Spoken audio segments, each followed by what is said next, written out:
de forma descontraída, vamos levar para você o conhecimento para suprir a necessidade que existe entre a sociedade e os profissionais da engenharia, da agronomia e da geociência. E aí, quer construir? Fala, meus nobres, Luiz Diego gravando mais um podcast aí, Quer Construir. Hoje com um amigo pessoal, Daniel Brito, referência aqui na área de construção, na área de segurança do trabalho aqui em Sergipe. Satisfação, seja bem-vindo, muito obrigado. Eu sei que é difícil a agenda, né, pra gente que é engenheiro, assim, não tem vida, né, que geralmente o pessoal brinca, rapaz, engenheiro não tem vida. Mas agradeço demais, Daniel, você ter disponibilizado o seu tempo para poder estar aqui com a gente e poder elucidar algumas coisas, algumas dúvidas, né, que nosso podcast não é só para engenheiro. Nosso podcast também serve para pessoas que gostam da engenharia, pessoas que estão afim também de entender um pouco mais dessa nossa área técnica, que é um pouco complicada para quem não é do nosso sistema. Peço só um minutinho para você e pedir para você, meu amigo, minha amiga, que ainda não é inscrito, pô, se inscreve aqui no nosso canal, dá essa moral para a gente, e o YouTube só reconhece se você se inscrever, se você curtir, se você compartilhar. Daniel, satisfação, se apresente para quem não conhece, quem é o Daniel Brito. Ô Diego, muito obrigado, né, pelo convite, é uma satisfação enorme. E o Daniel, né, eu sou engenheiro civil, né, sou engenheiro de segurança do trabalho, tenho mestrado em recursos hídricos, né, especialização em gestão ambiental e docência do ensino superior. Já estou na área da engenharia, né, da construção civil, aí já há uns 22 anos. Né? E muitos me conhecem também para a área da docência, né? Como professor dos cursos de engenharia civil, né? Dos cursos de segurança do trabalho, de pós-graduação, e basicamente é isso. Pois é, Daniel, satisfação tê-lo aqui, referência aqui, né? E também, para quem não sabe, aqui eu e o Daniel a gente participou da última pleito aqui para a diretoria geral da Mútua, onde Daniel saiu o vencedor, eu fiquei como suplente, né? No caso não tem suplência, né? Só tinha nós dois, era uma disputa de dois, eu perdi. Mas é mostrar para todo mundo que a gente é amigo, né? Ninguém é inimigo, a campanha passa e a amizade continua, né? Para mostrar para todos que isso aqui é sim uma verdadeira engenharia, a verdadeira amizade e que a gente só quer o melhor para os profissionais, né? Isso mesmo. Mas vamos falar que depois a gente fala sobre mútua ou então em outra oportunidade, que é coisa muito extensa, falar sobre segurança, sobre construção. Isso, acho que hoje não vai dar tempo de a gente falar sobre mútua, mas outra oportunidade, já deixo até o convite aqui para próximo retorno, para a gente falar um pouco mais específico da mútua. Daniel, assim, na nossa área, a segurança é o principal, acho que é o eixo da nossa construção, é o pilar, né? Então, sem segurança não existe produção, no meu pensar. Então, quais são os desafios, assim, de você implantar um sistema de segurança eficaz dentro de um projeto seu? Olha, Diego, esse pensamento que você acabou de colocar é perfeito. Realmente a gente tem de alinhar a segurança do trabalho com a gestão, com a produção. Não adianta, né, trabalhar hoje de forma individualista. Antigamente, há muitos anos atrás, até se fazia isso, se pensava dessa forma, e aí realmente chegamos a uma conclusão de que a segurança e a produção elas precisam estar alinhadas. E eu digo sempre que isso transforma em uma gestão. E essa questão da gestão dos riscos, ele está dentro do contexto constantemente.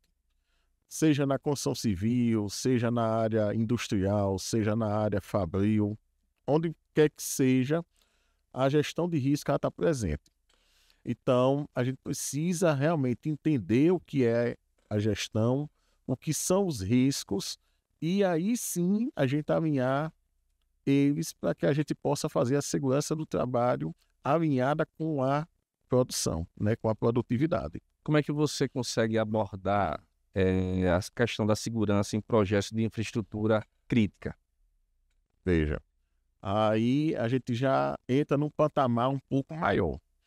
Né? Eu sempre digo que a segurança do trabalho tem a segurança do trabalho básica, aquela intermediária e aquela de alto padrão. Quando a gente entra para essa área de infraestrutura de alta complexidade, né, como por exemplo uma ponte, um viaduto, um túnel, realmente a segurança no trabalho está num padrão altíssimo, porque a gente sabe que qualquer situação mínima possível, uma tragédia aí pode ser enorme.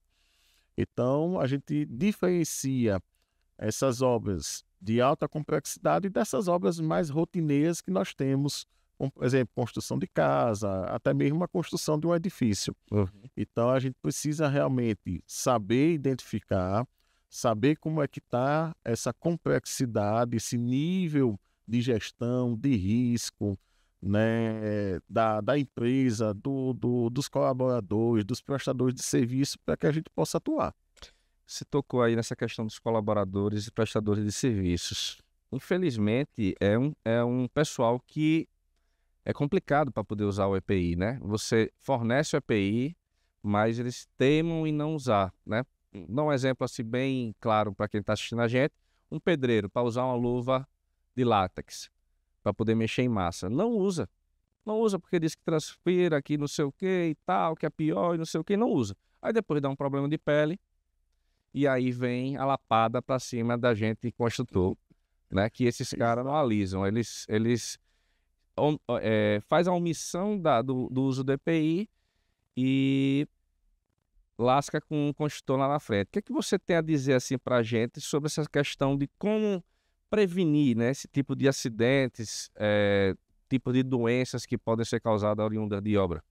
Veja, infelizmente, segurança do trabalho deveria ser uma questão cultural, né? Então, infelizmente, aqui no nosso país, né, aqui no Brasil, a gente não tem essa cultura de segurança do trabalho. E aí isso impacta bastante, né? Impacta bastante nessa questão, como você citou, do pedreiro não usar uma luva de látex.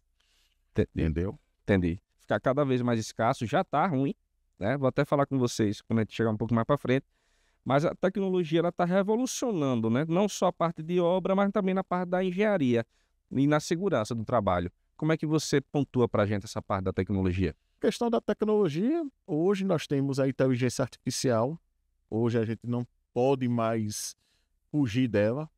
E ela realmente já está, né, chegando na área da engenharia, né? Na verdade, está chegando, não, já chegou. Né, na área da engenharia, na área da segurança do trabalho. Então, a gente consegue, sim, hoje, com o IA, a gente fazer muitas coisas boas, tanto para a engenharia, para a construção civil, para a segurança do trabalho. Agora, como eu sempre digo, a gente vai ter de saber fazer o questionamento, né? Não adianta jogar lá, me fale sobre segurança no trabalho, ela vai falar um monte de coisa.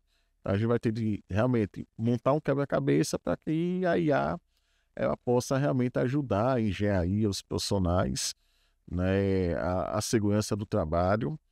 E fora a inteligência artificial, nós temos outros softwares, né, outros aplicativos aí, tá o BIM, aí para a questão das obras públicas agora, e a gente espera que também as empresas privadas venham a adotar o BIM também para ajudar na parte construtiva. O BIM não é uma novidade para a engenharia, né? Mas aqui para o Brasil é a realidade que está batendo na porta agora, né? Isso. Ela já existe desde 80 e pouco, salvo engano, lá nos Estados Unidos, né? E é isso. Hoje em dia, com essa nova lei, se exige tudo em BIM, né? Na plataforma BIM, né? E não só programa específico, são vários, né? Uma gama de programas. Na parte da engenharia de segurança, como você falou, essa questão da inteligência artificial tem que levar muito, um olhar muito crítico nessa questão, porque o pessoal está começando a usar para muito relatórios, né? E aí está aquela receita de bolo, né? Aquela coisa bem redondinha, né? Então o povo acha que todo mundo é besta, né? Na realidade, quem entende do negócio, quando você for olhar, o cara está usando inteligência artificial para fazer um relatório. Exato. Né? Então, bem complexo nessa questão. Ô Daniel, você nessa vivência ao longo desses 22 anos, né, que você falou? Isso. Memória tá boa, número bonito, 22. Você pode compartilhar com a gente assim, alguma coisa de sucesso, algum projeto de sucesso que você tem implementado nessa parte da engenharia de segurança? Veja, Diego, eu particularmente não tenho nenhum projeto assim de sucesso, mas eu venho acompanhando alguns projetos, né, de outros colegas, de outras empresas, que, por exemplo, a gente pode citar a extinta Norcom, Certo. né? A Norcom realmente ela na época ela foi bastante premiada com muitas inovações na área da segurança do trabalho, com proteções coletivas inovadoras, né? Ela criou uma caderneta aonde ela fazia toda aquela parte de acompanhamento do funcionário, do trabalhador, na parte de saúde e segurança do trabalho. Então, tudo que era feito em segurança do trabalho, na parte de saúde ocupacional, é anotado naquela caderneta. E aí eles até denominaram de um passaporte. Uhum. Então, esse trabalhador, se saísse da Norcom e retornasse futuramente, ele só mostrava o passaporte que aí a empresa tinha todo o histórico daquele trabalhador. Entendeu? Então, eu vejo isso como alguns cases, né, como situações que realmente foram inovadores na época para a área da segurança do trabalho. Quais são os riscos assim mais comuns, né, em projetos que você pode pontuar para a gente e como mitigá-los? Veja,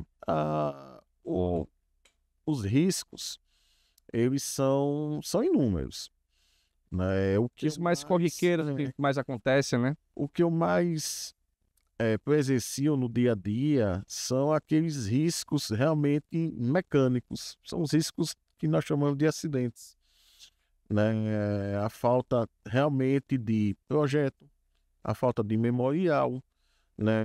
A falta de um acompanhamento, de uma supervisão de um profissional da engenharia, de um profissional especializado na área de segurança do trabalho.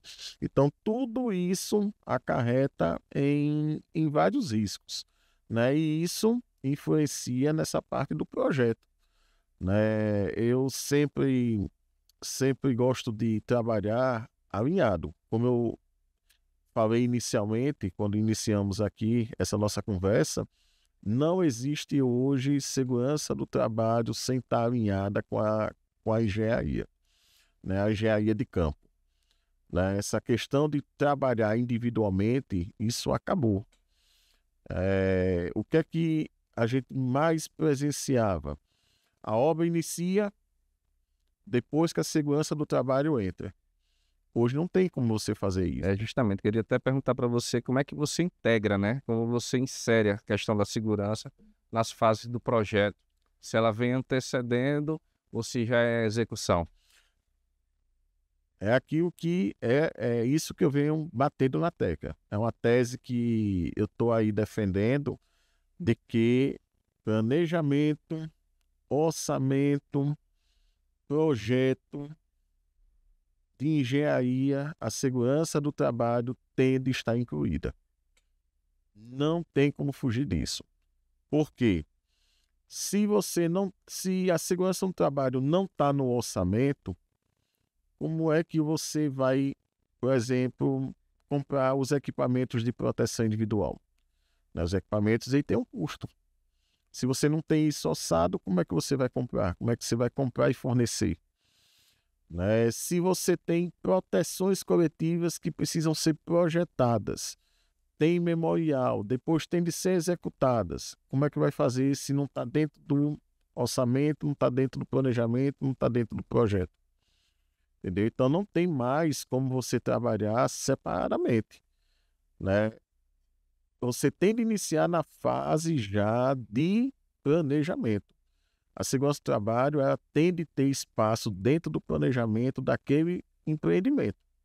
E não quando começar a execução, aí chama a segurança do trabalho, aí como é que você vai colocar, por exemplo, uma linha de vida? Né? Como é que você vai? Às vezes você não tem como passar uma linha de vida, fazer a instalação de uma linha de vida. Por quê? Porque não teve essa integração com a parte do projeto. Então, o projetista lá, de estruturas, ele tem de saber que você vai fazer um furo na laje ou vai deixar, né, uma determinada situação para instalar a linha de vida. Não, isso aí depois pode causar outros problemas. É complicado demais isso aí. Como você sabe, eu faço obras públicas, né? E de vez em quando surge um cliente particular que eu só faço para empresas maiores. Em específico, não vou falar o nome não, que fica antiético, mas ela queria foi um serviço pequeno para poder pegar um grande, né? Aquele famoso você pesca hoje um siri para depois comer um arraia. E aí eu falei, não, vou pegar esse pequeno, era R$100 e poucos mil o serviço. Só que aí quando começou a exigência da empresa, era tipo Petrobras a obra, pô.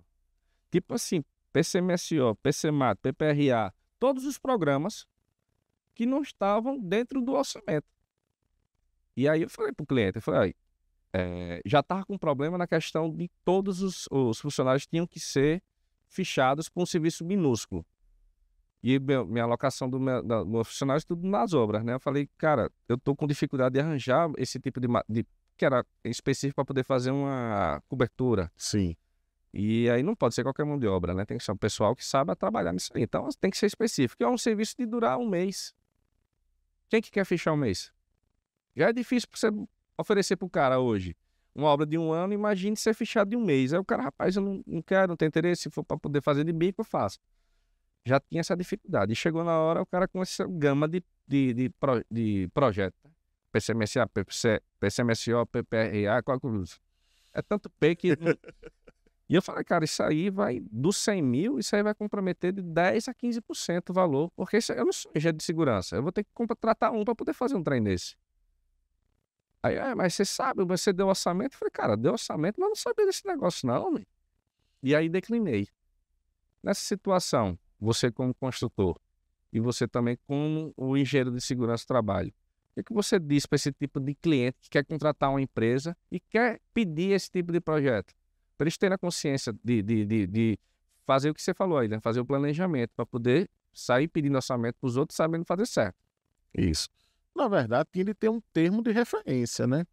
Geralmente, quando a gente pega algum serviço ou vai contratar uma empresa, a gente já passa todos os itens que a empresa precisa obedecer na parte de segurança do trabalho. Como você falou, eu tenho de analisar, porque hoje a legislação ela dá algumas brechas nessa questão da segurança do trabalho, mas, por exemplo, tem de ter PCMSO, então tem que estar lá na listagem. Ó, você vai ter de apresentar o PCMSO. Você tem hoje o PGR, que aí substituiu o PPRA, substituiu o PCMAT, você precisa ter um PGR. Você precisa me apresentar, vai ter trabalho em altura? Vai. Então, você vai ter que me apresentar os treinamentos dos trabalhadores conforme a NR35, trabalho em altura. Você vai ter de me apresentar o atestado de saúde ocupacional, aonde está lá apto para o trabalho e apto para o trabalho em altura. Uhum. Então, você vai ter aí alguns exames específicos para que o médico do trabalho dê apto para trabalhar em altura. Então, isso aí já mexe no orçamento. Uma coisa é você ter exames básicos, né, um hemograma, uma glicemia, um sumário de urina, e agora você ter um eletrocardiograma, você ter uma avaliação psicológica, você ter uma avaliação oftalmológica, que aí o custo é outro. Uhum. Tá entendendo? Então, você tem de ter uma relação para cada tipo de serviço, para cada tipo de prestador de serviço, para que você já passe e diga, olha, você vai ter esse custo. Ou a empresa, ela dê esse suporte. Entendeu? Ela diga, olha, eu vou lhe dar um suporte. Tá entendendo? Vou lhe dar um suporte nesses programas para que você não tenha esse custo. Fica a dica para quem está assistindo a gente que pensa em contratar uma construtora e quer exigir todos os programas, Sim. porque está correto fazer essa exigência, basta que se pague. Né? Exatamente. Porque de graça nem injeção. Você tem que comprar a seringa para poder injetar na cabeça da pessoa, né? E tem a responsabilidade, né, Diego? Ninguém também vai fazer um programa de graça e a responsabilidade. Justamente. É que a pessoa, assim, na realidade, de engenheiro e doido, todo mundo tem um pouco, né? Então, Isso. todo mundo acha que é engenheiro, todo mundo acha que é médico. Depois que surgiu o Google, todo mundo acha que é tudo, né? Porque você bota lá, você... Olha, rapaz, o cara fala... Você vai pro médico já dizendo qual é o problema e já dizendo qual é a solução. Pra quê, então? Exato. Mesma coisa é o engenheiro. Você chega lá, rapaz, vamos lá só dar uma olhadinha, pô, uma besteira, uma vigazinha que tá caindo, o cara não sabe nem o que tá falando aí. Tá caindo lá, mas é tranquilo. Acho que se botar uns ferrinhos assim... Então, o povo tem que parar com essa consciência e saber que o profissional, o engenheiro, ele não estudou 5 anos para poder dar uma olhadinha, né? Uma olhadinha, quanto é uma olhadinha? Você senta com um advogado, é 300 conto, para poder só você bater um papozinho rápido com ele. Você vai na consulta médica hoje, se você não tiver um plano de saúde, é 500 pau, né? Agora, para poder chegar com a gente, é dar uma olhadinha. Então, lá dá uma olhadinha, pô, uma besteira, pô, você é meu amigo. Não custa nada. Não custa nada, pô, besteira e tal. Então, assim, vamos lá, vou receber meu apartamento, entendeu? Então, assim, o povo tem que conscientizar. Então, e que eu falo também, que não tem nada a ver com quem está falando aqui, mas que entrou aqui na conversa, a valorização que nosso sistema prega tanto tem que conscientizar o profissional. Porque esse negócio de dizer que o sistema... Não, eu vou buscar a valorização do profissional. Isso é só balela, pô. Isso é só lorota para vender e ganhar voto. Porque a valorização profissional começa de você, começa de mim. A gente tem que se valorizar enquanto profissional. E não é o conselho valorizar a gente, não. Claro que ele tem que valorizar, mas quem se valoriza é a gente. Aí você chega, você trabalha com avaliação, vai lá, o cara cobra 200 conto. Tá de sacanagem, né? Eu só saio de casa com um salário. Senão não saio nem de casa. Sim. Entendeu? Aí o cara lá vai cobrar 200 conto. Vai lá, pode fazer com ele. Exato. Entendeu? Hoje mesmo aconteceu um fato desse comigo, né? Eu dei uma proposta para uma empresa, serviços do Corpo de Bombeiro, né? A regularização, aí tinha vigilância sanitária e tinha a SEMA. Aí dei um valor e aí a pessoa da empresa disse, rapaz, peguei aqui um orçamento que dá menos da metade do que você me passou. E aí? Eu digo, então tá bom, aproveite, feche logo, né? Não perca essa oportunidade. E aí não tem problema nenhum, a gente continua a amizade, quando tiver outros serviços, pode passar para a gente passar orçamento e não tem problema. É o que eu falo, assim, eu por sair de casa para fazer o serviço é X. Agora, para consertar a merda dos outros é 2x. Você pode fazer com o outro, não estou dizendo que ele não seja, pode ser até mais capacitado que eu. Sim. Mas eu sei o que eu faço. Eu não sei como é que vai ser a avaliação do rapaz. Já aconteceu várias vezes comigo isso aí, quando eu fazia inspeção predial e tal, eu chegava lá e cobrava 5 mil. O cara me cobrava 2 mil. Eu falei, pode fazer com ele. Exato. Não tem problema nenhum. Exato. Porque ninguém sabe que ali eu ia contratar um engenheiro mecânico para poder olhar o elevador deles. Eu ia contratar um engenheiro eletricista para poder dar uma olhada na questão do quadro deles. Sim. Então isso é tudo custo. O cara não vai de graça. O cara vai para lá, não, porque eu tenho um olhinho verde. O cara vai lá, pô, Diego é gente boa, pô, vou fazer para ele de graça. Não vai, pô, tem que pagar o cara. Então ia sobrar para mim os 2 mil conto que o cara tinha cobrado. Que ele mesmo ia fazer lá. E é famoso dar um João sem braço, de que o engenheiro faz tudo, né? Que é o mal também, que acontece muito na nossa profissão também, né? Exato. É aquela questão, né? É aquele profissional que acha que pode fazer tudo e que entende tudo e no final não sabe nada. Não sabe nada, justamente. Aí só tocando nesse ponto que você falou da valorização profissional, realmente eu sou de acordo com o seu pensamento. O conselho, o sistema, ele não tem de valorizar o profissional. Ele tem de ensinar o profissional a ser valorizado. Justamente. Porque é essa dificuldade hoje na formação do engenheiro. Infelizmente, a gente tem disciplinas de administração, mas não ensina a administrar. Né? Então, a gente fica vago.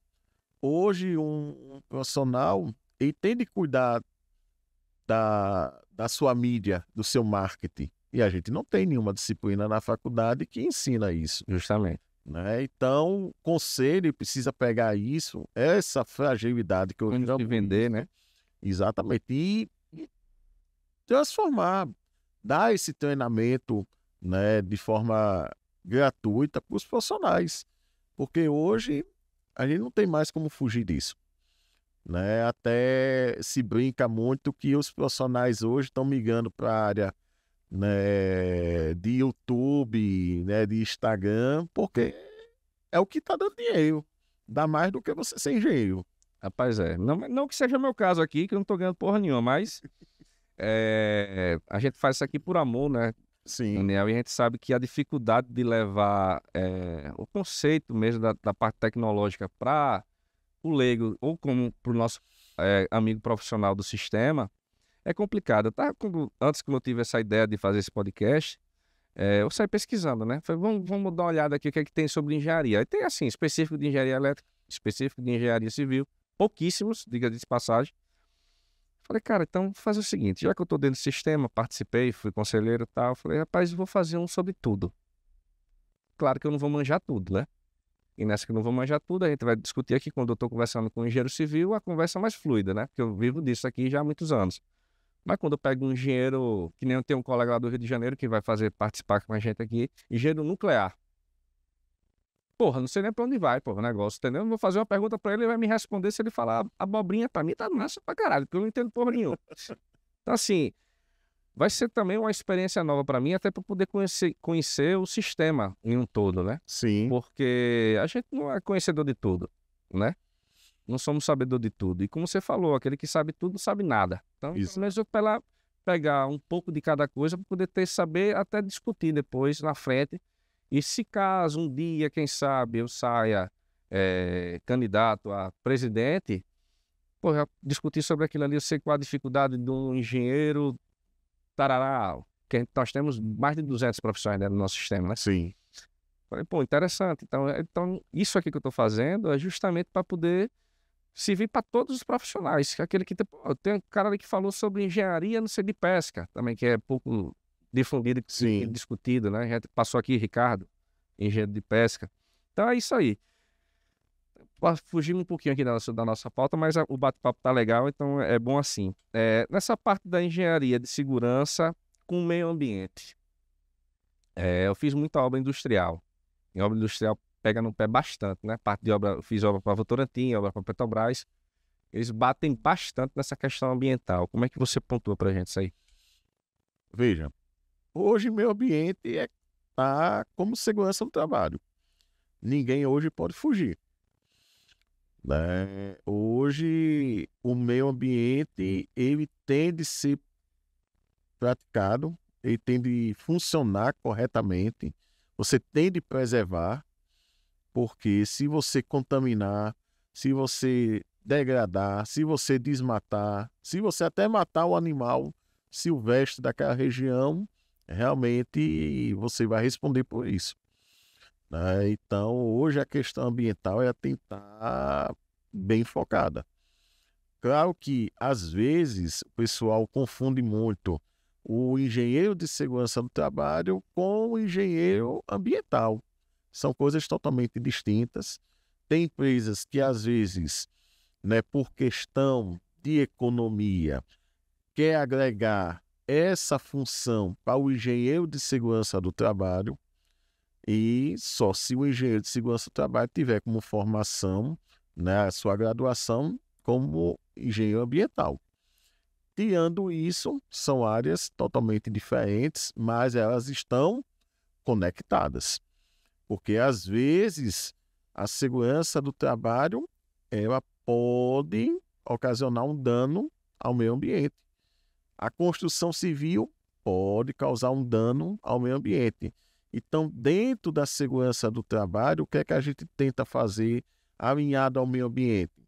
Essa questão de reciclagem, né? A gente tentar fazer a reciclagem dentro de por exemplo, de um canteiro de obras, né? A gente tentar evitar um derramamento de um produto químico, de materiais combustíveis, que às vezes pode acontecer, entendeu? Então, ter esse máximo de cuidado, não contaminar o solo, evitar o máximo de contaminar o solo. Então, essa questão do meio ambiente e a segurança, elas estão conectadas. Mas no meu olhar técnico, no meu olhar crítico, nós precisamos ter, sim, um profissional da área ambiental para dar esse suporte. Beleza. Senão, fica bastante difícil. Complicado mesmo. Ô Daniel, como é que você capacita equipes de trabalho para lidar com situações de emergência? Quando a gente está com obra grande, a gente tem técnico de segurança, em loco, tem ambulatório e tal. Mas também tem que trabalhar com a realidade de 90% das obras que não tem esse profissional, Sim. né? É o mestre de obra ou o encarregado ali. Você, como presta serviço como engenheiro de segurança para empresa X, você dá um treinamento específico para poder lidar com esse tipo de emergência? Sim.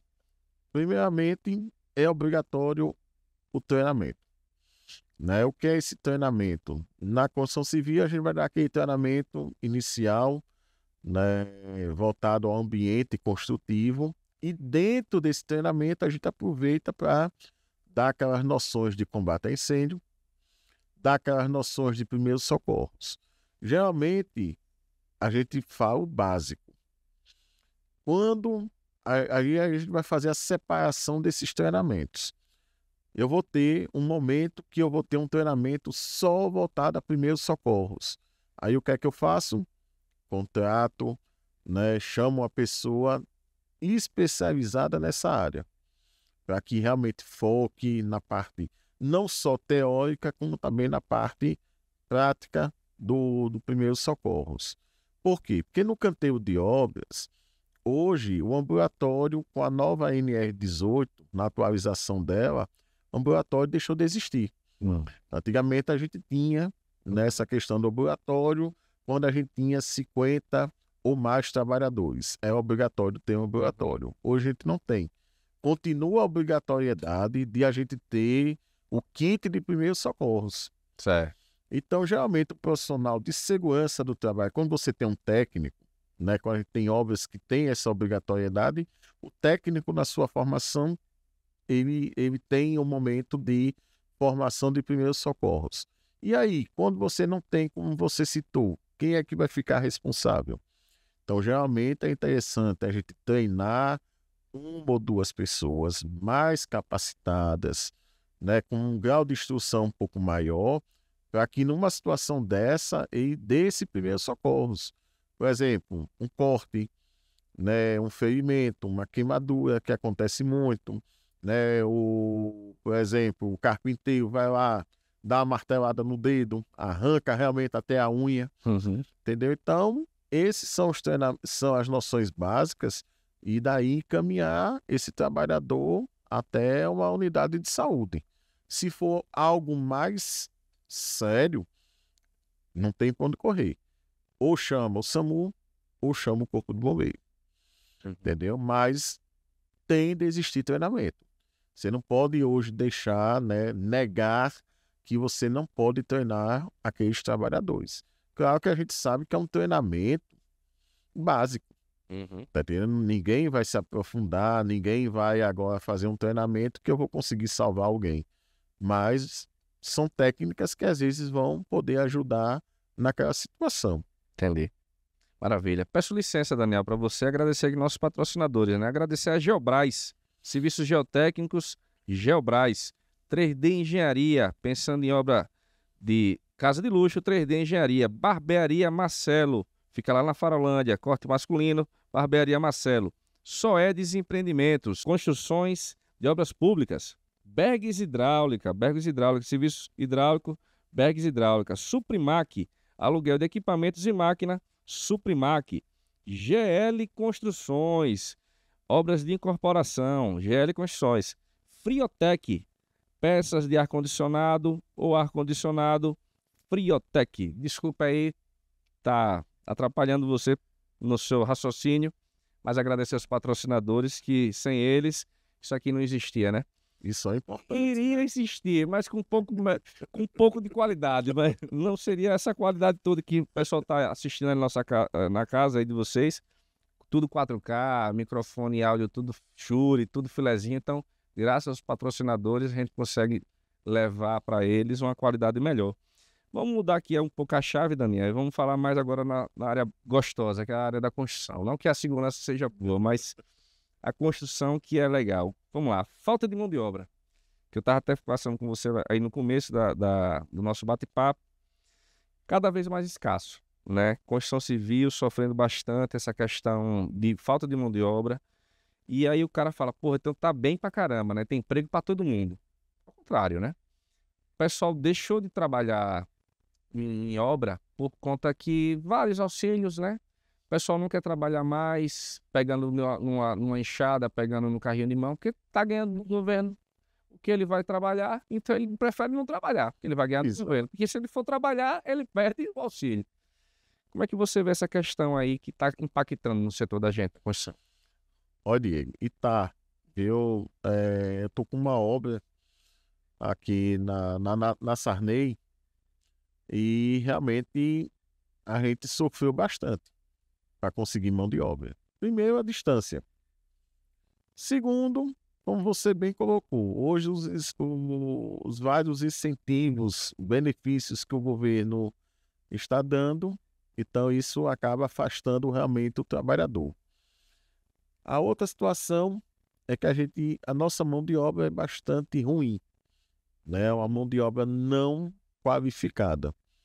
Infelizmente, a gente não tem condições de qualificar, a gente não tem tempo hábil no canteiro de obra para fazer uma qualificação.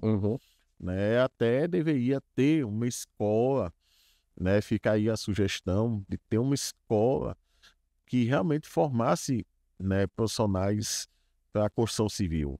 O Senai ele faz um pouco disso, né? Isso. Mas não aprofunda demais, né? Exato.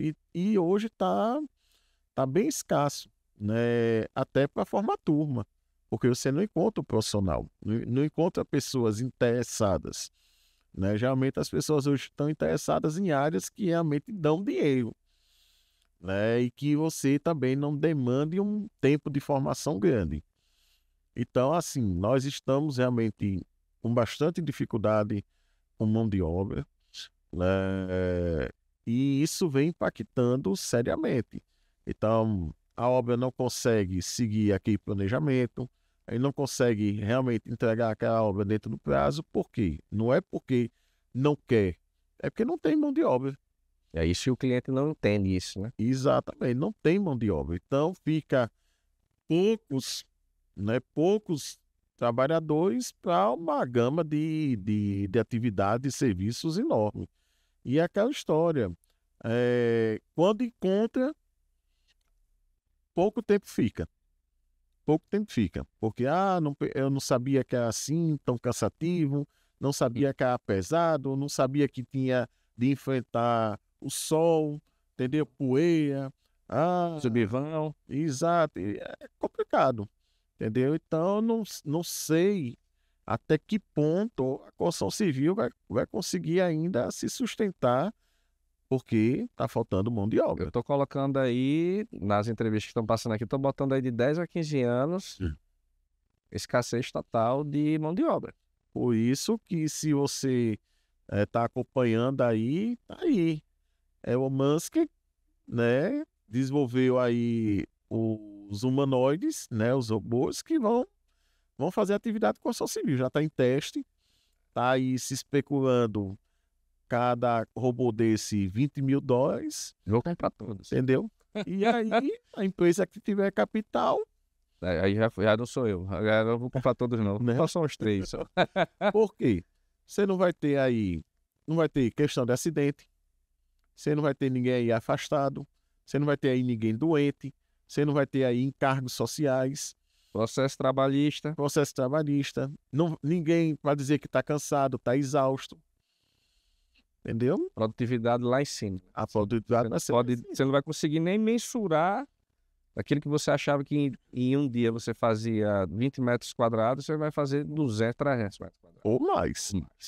E outra coisa, pode trabalhar 24 horas. É só recarregar e alimentar com os insumos para poder fazer o tipo de serviço. Exatamente. Então, acho que a tendência, né, não sei se realmente isso vai chegar, né, porque o Brasil... Demora um bocadinho. Vai chegar uns 20 anos, daqui a uns 20. E no Nordeste, principalmente, né? 30. Aí que demora mais. Então, aí vou falar justamente nessa parte da tecnologia, né? Então, a tecnologia está sendo utilizada já, né? Ela tem a impressão 3D, que a gente consegue fazer hoje casas de impressão 3D, temos paredes de isopor estruturais, né? Que se vê lá, bota a cortina de aço e coloca concreto lançado. Como é que você vê essa questão da eficiência da tecnologia para poder reduzir custos dentro da sua construção? Isso aí é formidável, né? Como eu falei, né? Também uma das minhas atividades é a docência, né? Superior. E eu estou com um aluno desenvolvendo um trabalho de conclusão de curso que ele está fazendo um comparativo do uso do EPS como alvenaria para alvenaria convencional. E realmente os resultados eles são espetaculares. Muito mais rápido, muito mais durável, Mais limpo, entendeu? Muito mais prático. Então a tecnologia, realmente a gente não pode abrir mão. Agora, tem de saber usar a tecnologia. Será que a gente tem profissionais que estão capacitados, estão preparados para usar essa tecnologia? Né? E aí onde é que está? Tem de ter ciência. A gente sabe que aquele cientista ele não tem o lado prático, né? Mas aí vem quem tem a prática para poder alinhar com a ciência. Porque só através disso que a gente vai conseguir ter resultados para poder ver se realmente aquela tecnologia, aquele material, aquela tecnologia realmente ela tem vantagens. Verdade. Sustentabilidade, palavra bonita, mas na hora de empregar sustentabilidade na construção civil, muito pouco se usa, principalmente aqui no Nordeste. Como você falou, aqui no Nordeste, ele cada vez mais parece que vai engateando, né? Para poder chegar a essa parte da sustentabilidade também. Como é que você vê que, assim, grandes construtoras a gente sabe que trabalham a sustentabilidade, mas a grande massa são as pequenas obras, né? Então, o montante geral, tá? Entrevistou aqui o gerente da fábrica da Arielle, aqui, o Valber, e ele estava contando para mim que 90% a 95% do cliente dele, o maior é o atacado. Não são as construtoras, né? As grandes construtoras. Então, sustentabilidade para esse pessoal, o pessoal, rapaz, já está aleijado, né? Eu fiz MBA em sustentabilidade e não utilizo para nada. Só fez gastar dinheiro. Claro, conhecimento nunca é gasto, né?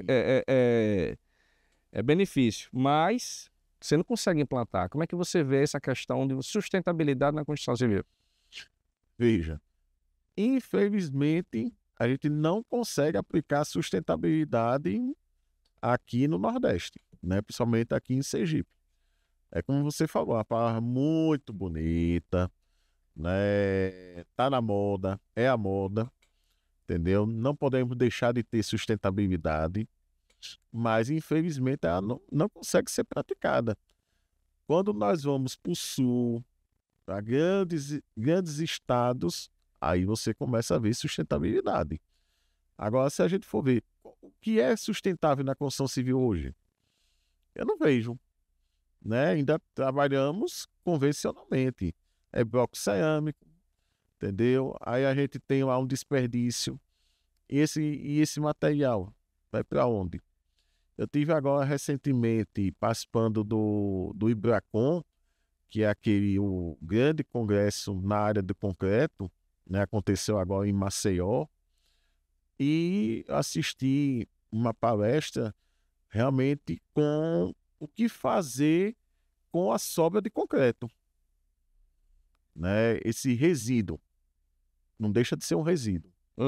E realmente não é ainda viável você investir em grande tecnologia que já existe no mercado para você reaproveitar o concreto. Já existe tecnologia, já existem materiais que você consegue dar sobrevida àquele concreto que sobrou, ou aquele concreto que já entrou no estado de pega, e aí você não tem mais como lançar e você tem de descartar, mandar de volta para a concreteira. Só que em números não é suficiente, não é sustentável. Entendeu? Então, assim, não adianta. a gente fala em sustentabilidade, aplicar sustentabilidade, palavra bonita, hoje realmente é essencial, principalmente para quem vai pegar financiamento, tem de ter. Você tem que ter uma política de sustentabilidade, senão você não consegue financiamento, principalmente nos bancos, né, os grandes bancos. Mas a gente não consegue ver a sustentabilidade na prática, né? Se sobra gesso, como é que a gente vai dar uma sustentabilidade ao gesso? Se sobra resíduo de bloco cerâmico, como é que a gente vai dar sustentabilidade? Só que você descartar isso, leva para uma cerâmica, nossa senhora, só de diesel, não, e diesel que você queima vai para a atmosfera, né? A pegada, né? Exato. Do Essa carbono. questão hoje, né, do carbono é o que mais está se discutindo. Por exemplo, nesse congresso que eu participei, é a bola da vez, né? As concreteiras, as indústrias de cimentícias, elas estão realmente com foco, com tecnologia, com estudo para reduzir essa questão da emissão de CO2 na atmosfera. A gente sabe que essa área, ela emite muito carbono, ela tem uma grande contribuição, entendeu? Mas, assim, eu ainda coloco muito em questionamento essa questão da sustentabilidade. Ah, minha obra é sustentável. Em quê? A gente sabe que hoje você tem energia solar, né? Hoje você já tem edificações com energia solar, né? Você já tem hoje edificações que já tem algum sistema de reuso da água, entendeu? Você tem hoje aí edificações verdes, né? Para deixar um pouco mais limpo essa questão, mas você conta-se nos dedos. Isso aqui em Sergipe, né? Isso é verdade. Infelizmente é desse jeito, né? A triste realidade que a gente vive na parte da construção. Vamos falar um pouquinho assim, falando na visão de professor, certo? Daniel, como professor, você falou que os egressos, eles não têm essa disciplina nessa cadeira, mais voltada a essa parte de administrativa, de empreendedorismo, né? Como é que você vê dentro da universidade, né, essa questão de gestão de riscos, né? O cara, quando sair da faculdade e ele quiser ser empreendedor, ele questão de começar um projeto sem maiores riscos, para poder construir e fazer uma boa prática da sua profissão. É até engraçado, porque você não estuda isso, você não vê, não somos preparados, né? Ah, eu quero empreender, fala muito em empreendedorismo, né? Mas a gente não é formado para ser empreendedor, né? É como se diz, nós vamos ser o quê? Tocadores de obra, né? A gente é muito confundido, né? O engenheiro como tocador de obra, não como engenheiro. É um gerente, né? Então, assim, essa questão de engenhar, na minha ótica, ainda está muito distante. Claro que isso nós estamos falando com uma realidade local, né? Nós também não podemos aqui generalizar que o Brasil todo, as instituições de ensino não têm esse foco, não tem essa pegada. Mas eu estou falando muito aqui do nosso estado, das nossas instituições, dos nossos cursos, né, de engenharia que ainda estão muito decadentes, estão ultrapassados. Né? A gente vem trabalhando essa questão da engenharia, da nova engenharia, e não sei se isso foge um pouco do nosso assunto, mas nós estamos vendo aí uma situação muito crítica com os cursos de engenharia civil, não só de Sergipe, como do Brasil. Né? Tivemos agora a semana oficial da Engenharia e Agronomia, né? A SOEA, que foi aqui em Salvador, e tivemos vários temas voltados à educação da engenharia. E isso está preocupando, está me deixando preocupado e está preocupando muita gente. Por quê? Demissão em massa de professores, cursos que praticamente estão fechando, por não ter demanda, por não ter profissionais de engenharia, entendeu? Então, o que fazer? Então, a gente tem que começar a olhar para o futuro, né? O nosso sistema ele precisa abrir os olhos e, como já foi dito, já conversamos aqui, tem de preparar os novos engenheiros para a realidade que nós estamos enfrentando hoje. É inteligência artificial, é novas tecnologias, né? Essa questão das redes sociais, questão de marketing, questão de empreendedorismo, entendeu? Essa questão da sustentabilidade. Então, tudo tem que estar interligado, tem que estar integrado. Justamente. Naquela época que a gente estudou, né, Daniel, e você se formou, acho que mais ou menos próximo ali comigo, o boom do mercado de construção era tremendo, né? Então, assim, faltava engenheiro no mercado, né? Hoje é o contrário. Hoje você tem uma gama de engenheiro no mercado e pouco serviço para ele. Hoje nós temos vários amigos, Uber, Sim. empregado, ou está trabalhando de outro jeito, como você falou, virou youtuber. Nós temos aqui até um famoso, né, que é influência aqui, que é engenheiro civil, deixou a engenharia para poder ser blogueiro, né? Um modo de dizer assim, né, blogueiro, que o pessoal não gosta de chamar de blogueiro, né? Eu não sou blogueiro, deixa de passagem aqui que eu não sou blogueiro. E aí, como você disse, então, se o nosso sistema não olhou com esse olhar crítico lá no passado, né, que deixou passar esse ensino EAD, que não é tão ruim, mas que ela fosse 30%, 70% presencial. Não, mas, pô, nós temos engenharia 100%, porra, online, pagando 100 conto, 150, entendeu? Então, assim, qual é a qualidade de engenheiro que ele está soltando no mercado? O cara não sabe nem qual é o tipo de material que ele vai trabalhar. E por isso que está tendo uma demissão em massa. Hoje você vê um engenheiro formado. Meu primeiro salário como engenheiro, lembro como hoje, na época o piso salarial era 2.800 quando eu me formei. Meu primeiro salário foi 5 mil, porque eu não tinha engenheiro. Peguei logo uma obra industrial, fui logo para Votorantim. 5 pau eu ganhava. Antes de abrir minha empresa, eu cheguei a ganhar 25 mil. Era 25 mil, mais uma caminhonete, mais telefone, aluguel de cobertura, ar-condicionado tinha até no banheiro da minha casa, que a empresa pagava. Então, assim, eu vivia, era rico e não sabia. Hoje, para ganhar 25 mil na minha construtora, meu Deus do céu, eu dou 3 cambalhotas carpadas e fico feliz da vida. Hoje eu não consigo mais tirar isso aí. Eu, quando era trabalhar lá no passado, que era o boom, hoje você paga um engenheiro que vai sair da faculdade, 2 mil, 3 mil. Quando recebe, tem gente que ganha salário mínimo, pô. Sim. É uma triste realidade. Por conta dessa que você falou, qualidade de ensino. Os egressos estão saindo verdes.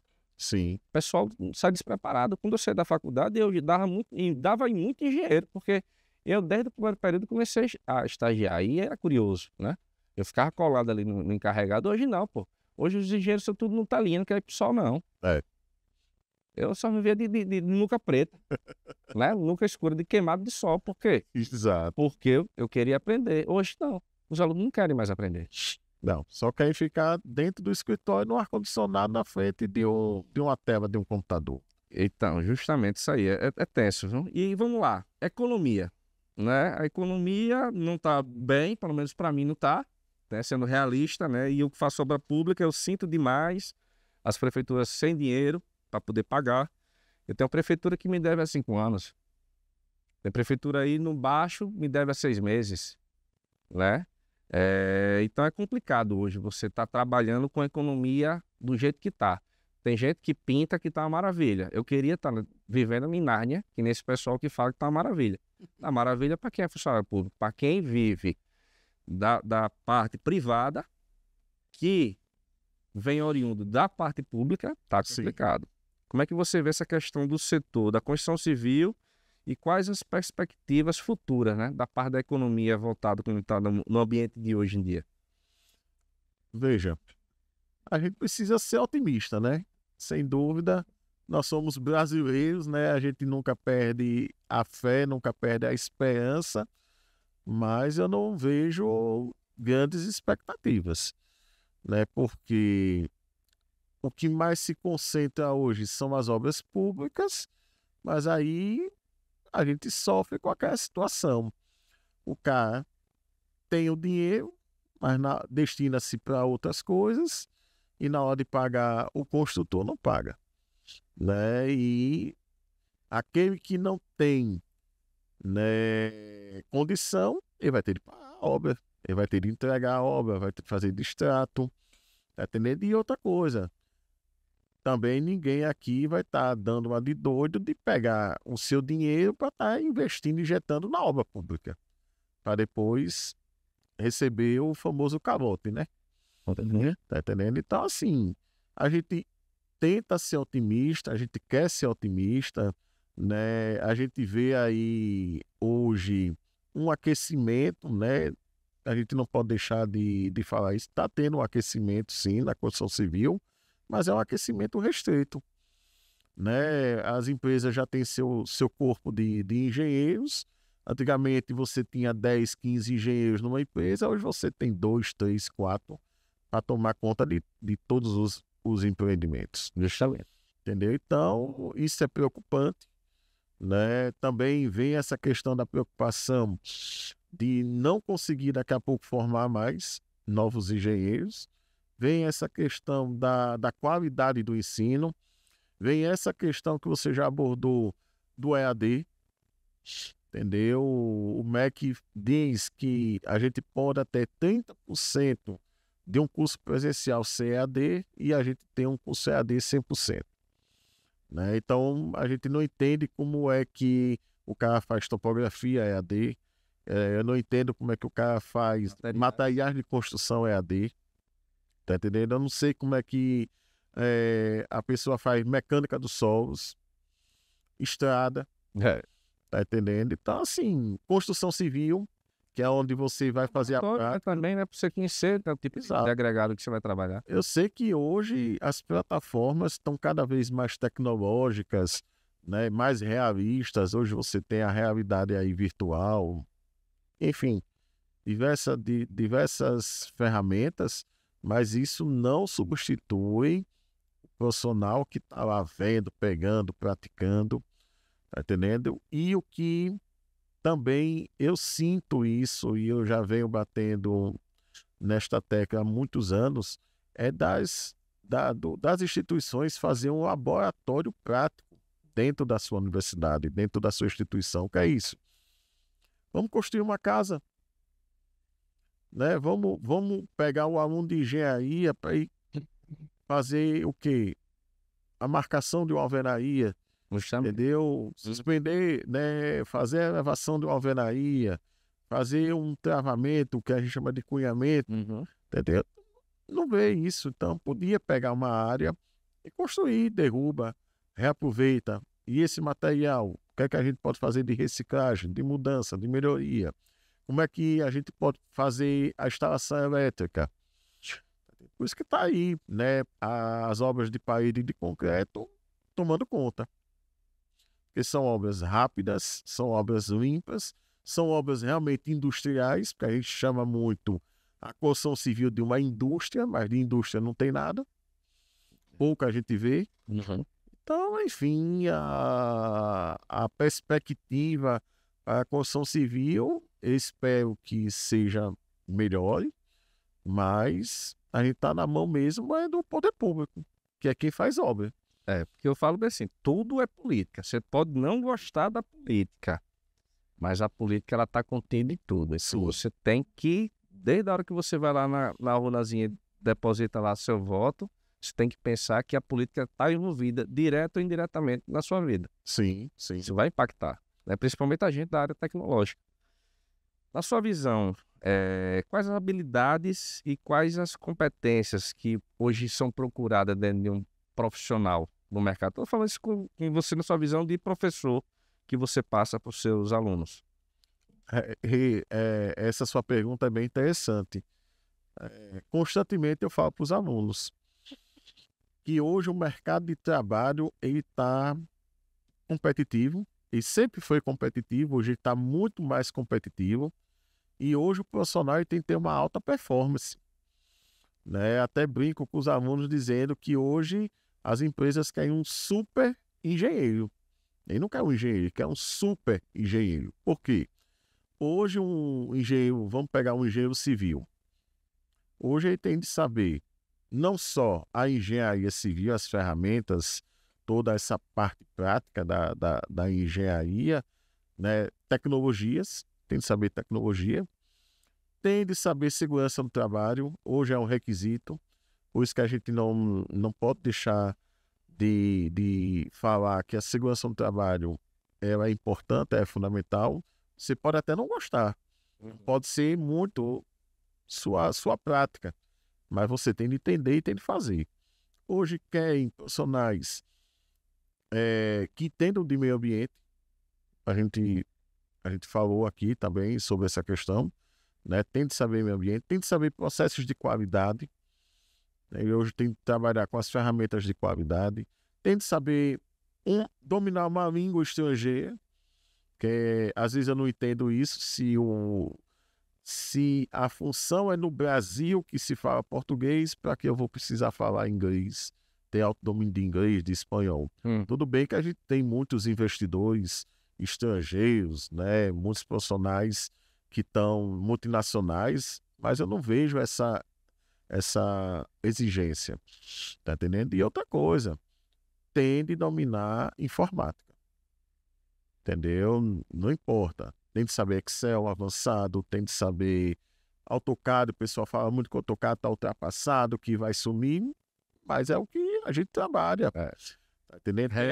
Tem Revit, tá entendendo? Tem aí hoje a inteligência artificial, então as empresas elas estão realmente muito exigentes. Elas querem um profissional de alta performance. E aí entra naquela situação que nós já conversamos. A academia não consegue formar isso. E aí o profissional ele vai ter que fazer um investimento por fora. A gente sabe que muitos ainda não têm essa condição, mas o cara tem que estar lá fazendo o seu inglesinho, tem que estar lá fazendo os seus congressos, fazendo sua pesquisa, né, investindo em qualificação, porque não pode esperar somente da instituição, que senão você não vai atender o que o mercado quer hoje. É verdade. E assim, enquanto aluno, eu lembro também que eu ficava louco para poder estagiar. Então, assim, eu passei na realidade, eu me formei com 9 períodos, né? Eu passei os 9 períodos estagiando. Quando eu já sabia que ia acabar, eu já estava atrás de outro para poder já emendar. Então, estagiava de manhã, tarde, estudava à noite. Hoje a gente não vê isso. A galera hoje quer, vou ganhar quanto? Você vai ganhar experiência. Você vai ganhar conhecimento. Não, mas e quanto é o dinheiro? Né? Aí o cara quer saber quanto é que ele vai ganhar. Você está querendo aprender ou você está querendo emprego? E se quiser emprego, eu tenho como administrativo. Aí já é diferente. Você não vai trabalhar com parte de engenharia. E aí? Não, eu quero como estagiário. Eu falei, então, beleza. Não, deixa aqui seu currículo. Estou lá, a gaveta. Então o cara hoje não quer aprender. Então como é que ele vai adquirir experiência de vendas, por exemplo? Para ter um diálogo que nem a gente está tendo aqui, fluido. Não tem, porque o cara é engessado. Geralmente o pessoal de exatas é um cara mais comedido, é um cara mais centrado, né? Aquele cara mais assim. Então um cara que não tem a facilidade do diálogo, ele não vai conseguir se vender. Sim. Entendeu? A faculdade, como você falou, a faculdade não vai passar isso para o conhecimento para ele. Então, se o cara não vai atrás do conhecimento, bicho, fica difícil e ele fica para trás. Como eu falei para você, eu estou pensando em fazer TI no IFES aqui. Estou até buscando para poder saber como é que eu vou fazer. Eu vou fazer TI. Por quê? Porque hoje tudo é tecnologia, pô. Se eu não entrar na esfera da tecnologia, eu vou ficar para trás do mercado. Ah, Diego, você quer trabalhar com TI? Não quero trabalhar com TI. Porra, os programas é tudo... Aí, você tem que entender como é que funciona aquela porra, né? Sim. Entendeu? Porque você fazer o cálculo na mão, você fez. Mas tem quanto tempo também que você não bota na prática? Porque a gente que ia executar a obra, a gente é mais ou menos subtrair e multiplicar. Né? Isso. A gente não pega lá e vai, função derivada, não faz isso, não faz. A gente aprende na faculdade, mas na prática a gente sabe que não usa. E o cara que não procurar o conhecimento, ele vai ficar para trás. Ele vai ficar para trás. Eu vejo você em todos que é curso, é evento. Daniel tá em todas, viu? Daniel não perde uma. Daniel, bicho, infelizmente chegou o nosso fim aqui. Foi um bate-papo assim, fluido, saiu. Cortei até algumas perguntas aqui, senão a gente ia passar algumas horas conversando. Já fica o convite para o retorno. Daniel, como eu falei anteriormente, Daniel hoje está como diretor da Mútua geral. E a gente vai falar um pouco também sobre essa questão da multa para poder trazer os benefícios, né? As novidades que a diretoria regional daqui está trazendo e a diretoria nova agora que chegou, né? A nacional está trazendo para os profissionais como benefício, né? E vamos aprofundar isso aí. Eu deixo sempre uma pergunta, Daniel, para o final da gente, os nossos convidados. O que Daniel espera para o futuro? Além de saúde, né? Que é o que a gente precisa, né? Sem saúde a gente não consegue fazer nada, né? Mas eu espero do futuro que realmente a nossa engenharia ela mude, né? Ela se modernize, que realmente ela se torne tecnológica, que a gente fala muito de tecnologia, mas pouco se usa tecnologia na engenharia, né? Conta-se, né, quais são as engenharias que realmente são de ponta, né? E assim, o futuro é que realmente a construção civil ela se fortaleça, ela novamente volta a crescer, volta a empregar, né, os colegas engenheiros, né? Você frisou bastante essa questão salarial, né? Como você tocou, estamos como diretor-geral da Mútua, e aí chega os benefícios para serem analisados, e aí, querendo ou não, a gente acaba vendo, né, o salário dos colegas. E realmente é vergonhoso, infelizmente, a gente tem de dizer isso, né? São salários baixíssimos e que isso impacta na qualidade de vida, isso impacta no futuro, né, de realizações do profissional, porque ninguém quer passar 4, 5 anos numa faculdade, num determinado curso, para depois você não exercer a sua profissão, você não se realizar como profissional, não conseguir, né, colher frutos da sua profissão, como uma casa, um carro, né, viajar, né, se qualificar. Então, assim, o que eu penso do futuro é que realmente melhore a construção civil, que realmente o nosso sistema profissional abra os olhos, né, deixe de ser mais corporativista e olhe realmente para a necessidade das profissões, das engenharias, e que a gente consiga ter mais sucesso, né? E sem dúvida é isso. Pô, Daniel, agradeço demais sua presença de coração aqui. Muitíssimo obrigado por você ter participado aqui do nosso programa. E deixo já o convite para o retorno, tá? E dizer para você, meu amigo e minha amiga, que ficou até agora, pô, e ainda não se inscreveu, pare tudo, se inscreve aí, pô, não custa nada, é gratuito, dá essa moral pra gente. E não esquece o triplo C, curte, comenta e compartilha. E aí, quer construir?